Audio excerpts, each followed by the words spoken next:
NTR Devara glimpse పై సంచలన కామెంట్లు చేశారు రజనీకాంత్. ట్రిపుల్ ఆర్ సినిమా చూసినప్పటి నుంచే ఎన్టీఆర్ స్వయంగా రజనీకాంత్ ఫ్యాన్ అయిపోయారు. ఈ విషయాన్ని స్వయంగా ఆయనే తెలియజేశారు. ఇప్పుడు Devara is another example of great Indian actor. So నిజంగా ఒక మహానటుడు అంటే ఎవరనేది ఎన్టీఆర్ని చూస్తే అర్థమవుతుంది. ఒక పాత్ర కోసం ఆయన ఎంతగా లీనం అవుతారంటే మనలోనే తెలియనేటి ఒక అగ్రెషన్ వచ్చేస్తుంది.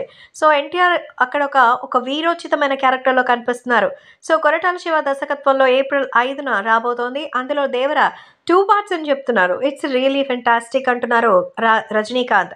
ఈ గ్లిమ్స్ని చూస్తే కొరటాల మార్కింగ్ అసలు అనిరుద్ మ్యూజిక్. ఎందుకంటే అనిరుద్ స్వయాన రజనీకాంత్కి మేనల్లుడు. కాబట్టి వీళ్ళ కాంబోని చూసి ఎంతో ఎక్సైట్ అవుతున్నారట. సో జనతా గ్యారేజ్ లాంటి హిట్ ఇచ్చిన దర్శకుడు కొరడాలతో లేటెస్ట్గా ఎన్టీఆర్ ఎలా చేస్తారా అనుకుంటే ఇలా స్టార్లు సూపర్ స్టార్లు సైతం వేరే లెవెల్ అంటూ చెబుతూ ఉన్నారు. సో 79 సెకండ్స్ ఉన్న ఈ వీడియో అభిమానులకి గూస్ బంప్స్ తెప్పిస్తోంది.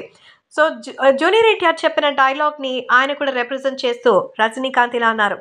సముద్రం చేపల్ని కత్తుల్ని కంటే ఈ సముద్రం చేపల్ని కంటే కత్తుల్ని నెత్తుర్ని ఎక్కువ చూసుంటుంది. అందుకే దీన్ని ఎర్ర సముద్రం అంటారంటూ ఫైట్ తర్వాత రక్తంతో తడిసినటువంటి తన చేతులని కత్తిని సముద్రంలో కడుగుతున్న దృశ్యం ఆ గూస్ బంప్ సీక్వెన్స్ అంటున్నారు రజనీకాంత్.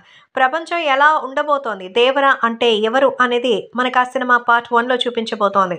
విజువల్స్ కానీ అనిరుద్ ఇచ్చిన బీజిఎం కానీ ఎక్స్ట్రాడనరీగా ఉందని.